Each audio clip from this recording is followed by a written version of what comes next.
Comencem l'espai del temps amb aquesta fotografia tan hivernal que ens arribava des d'Urts a la Cerdanya amb aquest paisatge ben emblanquinat. Una fotografia també hivernal amb aquest terra gebrat fruit de les baixes temperatures que ens arribava des de Moià al Moianès. I una imatge característica del mar que tenim avui a Catalunya amb aquesta situació de mar alterada a Gavà, al Baix Llobregat. Hola, què tal? Una jornada en la que hem de continuar parlant d'algunes nevades. A Viella s'han enregistrat fins a 26 centímetres de neu nova.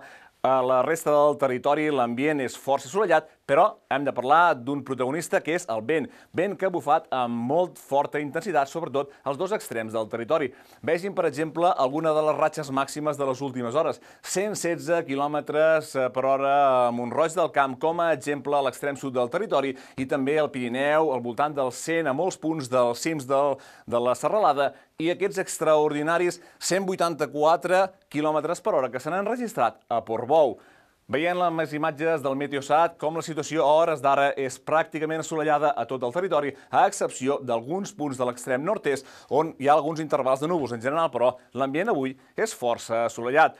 Amb això ens espera una tarda assolellada, radiant pràcticament a tot el territori, amb alguns núvols encara al vessant nord del Pirineu, algunes precipitacions encara residuals fins a mitja tarda, amb el vent encara protagonista a tot el que és el terç nord i també punts de l'extrem sud de Catalunya. A partir de demà el vent començaria a perdre intensitat. Una jornada encara en què la temperatura màxima avui serà més baixa. La situació també complicada marítima a la Costa Brava, amb onades que podrien superar els 4 metres d'altura. Podem veure aquí amb els avisos de situació meteorològica perill activats amb aquesta situació complicada de vent pràcticament al terç sud, més del terç sud de Catalunya, del terç nord de Catalunya, perdó, i també de l'extrem sud de Catalunya amb aquesta situació complicada per vent.